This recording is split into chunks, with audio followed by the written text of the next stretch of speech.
I'm Rachel. I'm Anna. I'm Gabby. And I'm Simon. And for our project, we did Act 2, Scene 2 from Romeo and Juliet, where Romeo, who's right here, sees Juliet on the balcony. In this project, we learned how to work together as a group, how to use time management wisely, and how we can use each of our skills very well for each thing.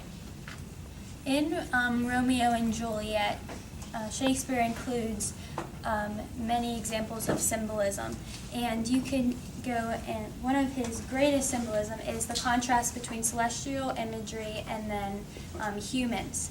And the humans go and represent choice and decisions, and then the celestial imagery, which can be seen as the moon that'll show the stars, and then the sun, which is represented by Juliet, represents the serendipity and chance. So, and we also have, that's why we have Romeo in a crowd, even though he is alone in that scene. And we have a moon that will show up to represent the goddess Diana, which Romeo talks about. And then also Juliet is going to be represented as the sun. And that shows that she's bright and Romeo's world revolves around her. And later she will be represented as an angel who is greater and holy to Romeo. To start off our presentation, we have our light sensor, and then we have 10 LEDs, 2 tricolor LEDs, and we have 3 servos.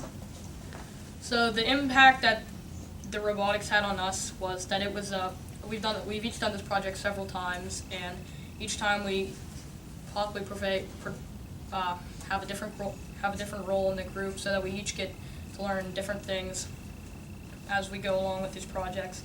And it's a good way of expressing literature through another source, or I guess type of media, and it allows you to be creative, and I think it all allowed us to really make the project do what we wanted and show what we wanted it to show, and it was very interesting to work with and be creative with.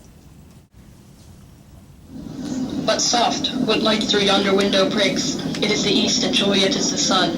Arise, fair sun, and kill the envious moon, who is already sick and pale with grief, that thou her maid art far more fair than she. Be not her maid, since she is envious. Her vestal livery is but sick and green, and none but fools do wear it. Cast it off. 2 of the fairest stars in all the heaven, having some business, do entreat her eyes, to twinkle in their spheres till they return. But if her eyes were there, they in her head, the brightness of her cheek would shame those stars, as daylight doth a lamp her eyes in heaven, would through the airy region stream so bright, that birds would sing and think it were not night. See how she leans her cheek upon her hand. Oh, that I were a glove upon that hand, that I might touch that cheek. She speaks. Oh, speak again, bright angel, for thou art as glorious to this night, being o'er my head, as is a winged messenger of heaven, unto the white upturned wondering eyes of mortals that fall back to gaze on him, when he bestrides the lazy pacing clouds, and sails upon the bosom of the air.